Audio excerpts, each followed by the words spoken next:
कांदा पोहे म्हटलं की सगळ्यांच्याच तोंडाला पाणी सुटतं। महाराष्ट्रामध्ये तर हा अतिशय लोकप्रिय असा नाश्ता आहे। आता सर्वत्र भारतभर हा प्रसिद्ध झालेला आहे। तुम्हाला माहिती आहे का, पूर्वीच्या काळी असं म्हणता येणार नाही, आमच्या वेळेस मुलाकडची मुलीला पाहायला आली की कांदा पोहे हमखास बनली जायची आणि त्याच्याबरोबर जोडीला फक्कड चहा असायचाच की।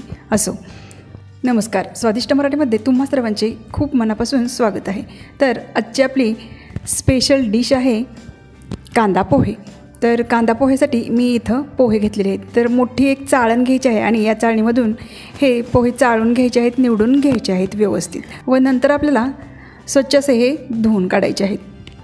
आता हे पोहे आपल्याला एक 10 मिनिटं असेच ठेवून द्यायचे आहेत, म्हणजे याच्यात पाणी निथळतं आणि त्यामुळे काय होईल की आपले पोहे आहेत ते गिचका होणार नाहीत, पोहे एकदम सुटसुटीत होतील।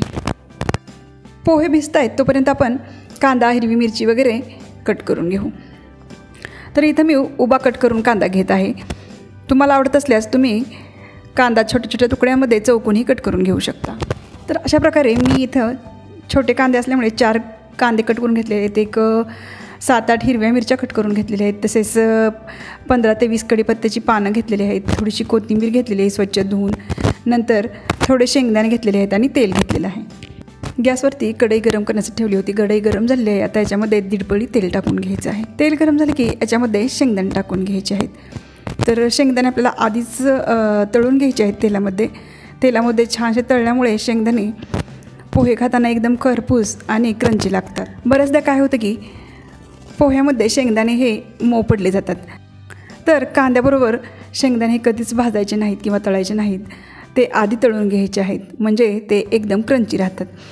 साधारण 1 ते 1.5 मिनिटात शेंगदाणे तळले जातात। शेंगदाणे तळले गेल्याची खूण म्हणजे शेंगदाण्यांचा कलर चेंज होतो आणि दुसरी गोष्ट म्हणजे तेलामध्ये शेंगदाणे फुटले जातात। अशा प्रकारे आपले हे शेंगदाणे छानसे तळलेले आहेत। आता आपण ते साईडला काढून घेऊ। आता राहिलेल्या तेलामध्ये जिरे आणि मोहरीची फोडणी देऊन घेऊ। इथं मी अर्धा चमचा मोहरी आणि अर्धा चमचा जिरे टाकून घेतलेले आहेत। जिरे मोहरी एकदम छानसे तडतडू द्यायचे आहेत आपल्याला, आणि पोह्याला पण एकदम छानशी जिरे मोहरीची फोडणी दिली की टेस्टी होतात पोहे, तेलाचा पण वास येत नाही। याच्यामध्येच आपण घेतलेली कढीपत्त्याची पाने टाकून घेऊ। तर कढीपत्ता एकदम छान असा तडतडायला लागलेला आहे आणि हे तेल जे आहे ते पण फार गरम झालेलं आहे, कारण आपण शेंगदाणे तळत असताना ते गरम झालेलं होतं। तर आता याच तेलामध्ये आपण कट केलेला कांदा टाकून घेऊ आणि कांदा आपल्याला एकदम छान गुलाबीसर रंगावरती तळून घ्यायचा आहे, भाजून घ्यायचा आहे, आणि कांदा हा मऊसर पण झाला पाहिजे। कांदा पोह्यामध्ये व्यवस्थित नाही भाजला की पोहे खाताना कचकच लागतो, त्यामुळे आपल्याला कांदा एकदम छान असा गुलाबीसर रंगावरती फ्राय करून घ्यायचा आहे। कांद्याबरोबरच आपल्याला याच्यामध्ये कट केलेली हिरवी मिरचीही टाकून घ्यायची आहे, म्हणजे मिरचीही व्यवस्थित तळली जाईल। साधारण 1 ते 1.5 मिनिट आपल्याला हे फ्राय करून घ्यायचं आहे। तर तुम्ही बघू शकता कांदा एकदम छान असा तळला गेलेला आहे। आता याच्यामध्ये हळद टाकून घेऊया। साधारण अर्धा चमचा होईल की मी इथं हळद टाकलेली आहे, आणि बऱ्याचदा तुमच्या पोह्यावरती हळद डिपेंड राहते, कारण तुम्ही पोहे किती करत आहात त्यावरती हळदीचं प्रमाण कमी जास्त करायचं आहे आपल्याला। मी इथं जवळजवळ 6 ते 7 प्लेटा पोहे करत आहे, त्यामुळे मी याच्यामध्ये अर्धा चमचा हळद टाकलेली आहे, परंतु तुम्ही याच्यापेक्षा कमी करत असाल पोहे तर पाव चमचा हळद टाकली तरी चालेल, कारण हळद जास्त झाली तर पोहे एकदम पिवळे जर्द दिसतात। तर आता याच्यामध्ये आपण जे भिजवलेले पोहे आहेत ते टाकून, तर तुम्ही बघू शकता आपले हे जे पोहे आहेत ते एकदम मऊसूत आणि सुटसुटीत भिजलेले आहेत। पोह्यामध्ये जास्त पाणी झालं की एकदम गिचका पोहे होतात आणि त्यामुळे ते दिसायलाही छान दिसत नाहीत आणि खायलाही चांगले लागत नाहीत।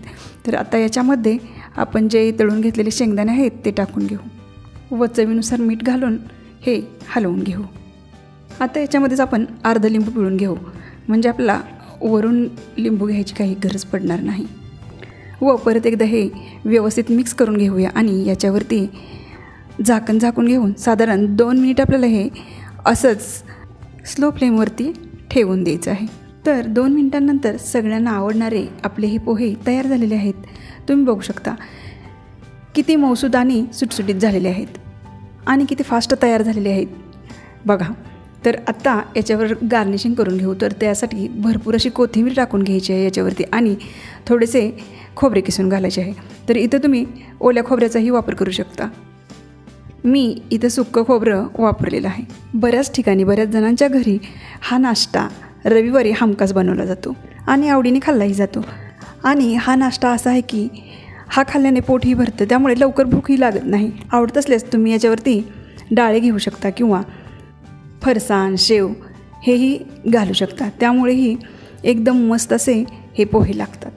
तर तुम्हाला हा व्हिडिओ कसा वाटला? व्हिडिओ आवडल्यास लाईक करा, शेअर करा आणि चॅनलला सबस्क्राईब करा. व्हिडिओ पूर्ण पाहिल्याबद्दल धन्यवाद.